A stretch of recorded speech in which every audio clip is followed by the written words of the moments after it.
Well, I think Putin is significantly richer than me. What if I told you that everything you've been told about billionaires is just one big lie? Bill Gates owns more land than all of the entire city of New York. Tesla's CEO, Elon Musk, is officially the richest person ever. John Malone, the largest private landowner in America, owns 2.2 million acres all by himself. We have been led to believe that these are the richest people on the planet. They own multi-billion-dollar companies, fly private, stay in the most expensive hotels you can think of. I mean, they live a life that we can't even imagine. But what if I told you that there is someone else who is way wealthier than any of the people on the Forbes list?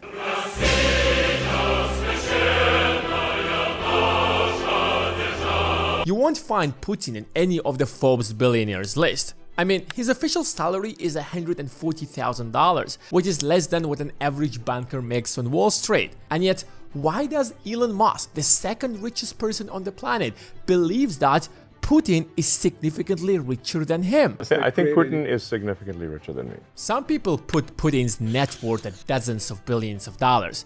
Others claim that he's worth at least $200 billion. I mean, he's even richer than Rockefellers and the Rothschilds combined. It might sound like a conspiracy, but over the course of his presidency, trillions of dollars has passed his hands. So if he managed to keep a tiny percentage of that money, let's say $1 trillion, he's already like 5 times richer than the current richest person in the world. So where exactly is Putin's money? Is he really a trillionaire? And why is Elon Musk convinced that Putin is significantly richer than him?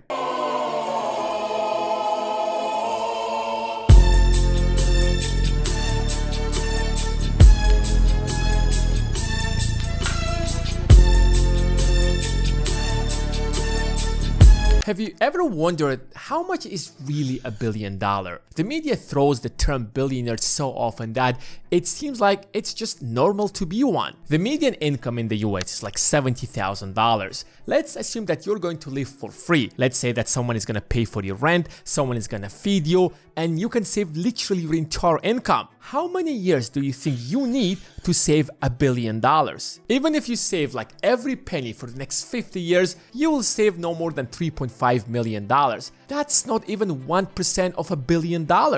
Even if you save like literally every penny for the next 10,000 years, you still won't be able to save $1 billion. Imagine if you can spend $1 million a month. That's literally gonna change your life. Even in that case, you need 83 years to spend $1 billion. And let's say that you're gonna invest that money and get 6% annually, which is really conservative. Even in that case, you can spend $5 million every single month for the rest of your life and your money won't decrease by a penny. You can literally buy a new Bugatti every single month. And if someone asks you what color is your Bugatti, well, what color is your Bugatti? You can just tell them you have all the colors in the world. Now that we have an idea of how much $1 billion is, take that, multiply that by 200, and that's how rich Elon Musk is. And even in that case, Elon Musk still convinced that someone else there is much richer than him. I think Putin is significantly richer than me. So what exactly is Putin hiding his money? If you want to be at the top of the Forbes list in the United States, then you have to start a business that is going to dominate a certain industry. But that's not how things work in Russia. Almost all Russian billionaires became one by illegally privatizing Russia's largest companies when the Soviet Union fell. So when Putin rose to power, he started sending these billionaires to prison unless they pledged their allegiances to him. The only way to keep your money was by assuring to Putin that your money belongs to him and you're just managing it. If you look at the list of Russia's billionaires, almost every billionaire is linked to the government, and some of them became billionaires just because they're old friends of Putin, such as this guy or this guy.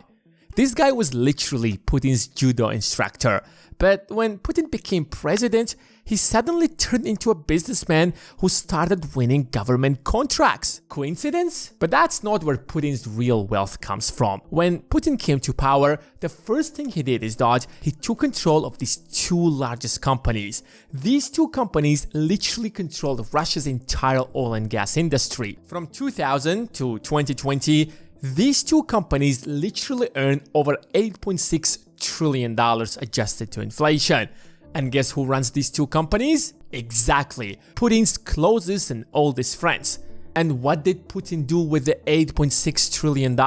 I guess we will never know. But what if I told you that most billionaires on the Forbes list don't even have $1 billion? Elizabeth Holmes is part of the new Time 100 list just out and made Holmes the world's youngest female self-made billionaire. In less than 5 years, Sam Bankman-Fried went from buying his first Bitcoin to becoming a crypto billionaire. See next to me is the most generous billionaire in the world. How do you go from $27 billion to zero? I mean, I can't even imagine that. Even if you spend like $1 billion a year, you need like 27 years to spend that kind of money. From crypto king to criminal suspect, Sam Bankman-Fried. Check the founder of Snapchat. He's worth like $2.7 billion. If you look at that net worth, you might assume that he can easily afford a $500 million yacht or a $300 million mansion, right? Well, he can't. However, this guy, MBS, at 34 years old, he got himself a $500 million yacht, a $300 million mansion in France, and then he got himself a $450 million Da Vinci painting. The founder of Snapchat can't even dream of that kind of money. That's because not all billionaires are equal. Xiao, or CZ, as he's more commonly known among crypto enthusiasts, is now worth at least $100 billion. And his plans to raise $100 billion to invest in the tech space. Believe it or not, there is a whole segment of rich people who always appear on the Forbes list but don't even have a few $1 million. They're known as paper rich. Literally, there's just like a piece of paper that says that this guy is a billionaire, and that's it. I mean, can someone kind of take a piece of paper and just write down that I'm also a billionaire so that I can just walk to Jeff Bezos and tell him that, you know, we're like now bros because we're all both billionaires now? I mean, maybe like we can just hang out. They founded a company in Silicon Valley. The company seems promising. It might even be successful sometime in the future. So the banks and the financial institutions would gladly lend them the money they need to get to that position and start earning money. The company might have a great product. It might employ thousands of people. But the problem is that it burns more money than it brings. In fact, there's some large companies that are still running like that, such as Uber or Lyft. You might worth like $5 billion, but you know that you have no real money. So here's a step-by-step guide on how to turn your $5 billion on paper to real money. Create a hype around your app and then take your company public. That's when you will be able to sell your stake in the company to the public. Of course, you won't be able to sell $5 billion worth of your company to the public, but at least you can make a few $100 million. Forbes might estimate your net worth $5 billion, but you know that's not real. All you have is a few $100 million at best. If you suddenly start selling all of your shares, you will inflate the market with so many shares that it's gonna push the price to drop, which means that your stake will no longer worth billions of dollars. So how do you become a real billionaire? How do you like open your bank account and see $1 billion so that you can walk in and buy a mansion, a yacht, and a private jet? Hey Trump. Hello.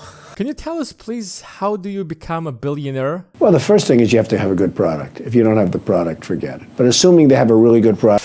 An average person who makes like $100,000 a year will never understand what $1 billion is. There are 8 billion people on the face of the planet, but just 2,640 billionaires. Even if you assume that that number isn't correct because there are so many undercover billionaires. Let's assume that there are like 5,000 or maybe 10,000 billionaires.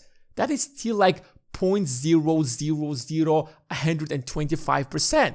Even if there are like 20,000 of them, that is still like 0.00025%. That is why the top 1% is just a myth. Even the top 0.1% is a myth.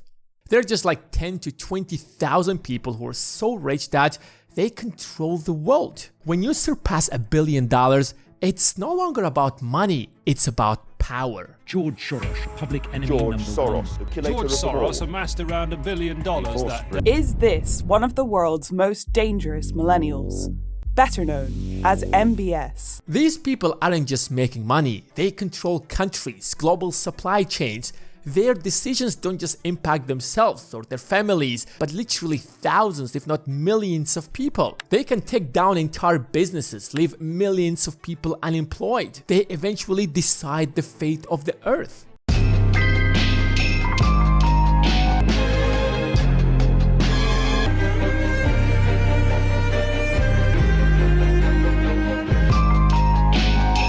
When Elon Musk announced that he's buying Twitter, everyone thought that he has $200 billion and buying Twitter shouldn't be a problem. But guess what? He had to borrow money to buy Twitter because he couldn't afford it. Most of his wealth is tied to Tesla and SpaceX. The only way he could afford it is by selling his Tesla shares to the public, which means that he will inflate the market with so many shares that Tesla shares could collapse and no longer worth hundreds of billions of dollars. However, there are billionaires who can easily raise billions of dollars overnight. Bill Gates is not your typical Silicon Valley billionaire. He became the richest person in the world by starting Microsoft. But since then, he started selling his stake at Microsoft slowly and started diversifying his net worth across different industries. So if he wants, he can raise $20 billion overnight, but most billionaires can't do that. This is Masayoshi Son. He's worth like $21 billion, but at his peak, he used to worth like almost $80 billion. But to be honest, he can't even come up with $1 billion worth of cash. But when he went to this guy, who is not on the Forbes list, he gave him like $45 billion in 45 minutes. 45 minutes, $45 billion. Okay. These are the next level of billionaires. They don't have much to their names, but they have access to trillions of dollars. Saudi Arabia's public investment fund is like $620 billion. And this guy has full access to it. That is why he can buy a $500 million yacht and then turn around and give Masayoshi Son $45 billion. Because the constitution of this country says that the entire wealth of this country belongs to this family. I mean, the country is named after this family. You can't do anything about it. The trillions of dollars that are flowing into this country are directly deposited in the bank accounts of this family. These people don't own companies, they own countries. Qatar is another example. It's an oil-rich country that has one of the highest GDP per capita in the world. Emir Tamim bin Hamad Al Thani is the ruler of this country. And the constitution of this country basically says that the ruler of this country can only be from the family of Al Thani. And this guy is the head of the family. So no matter what he does, how many mansions he buys, how many private jets he buys, you can't do anything about it. He can literally spend his entire country's wealth as he wants. The only problem with these billionaires is that they might have access to hundreds of billions of dollars, but their influence is limited to their country. There is another level of billionaires. They are not just influential, they're so powerful that they can take down presidents or appoint other presidents. If it wasn't for Fox News, for example, Donald Trump wouldn't have become a president. And guess who owns Fox News?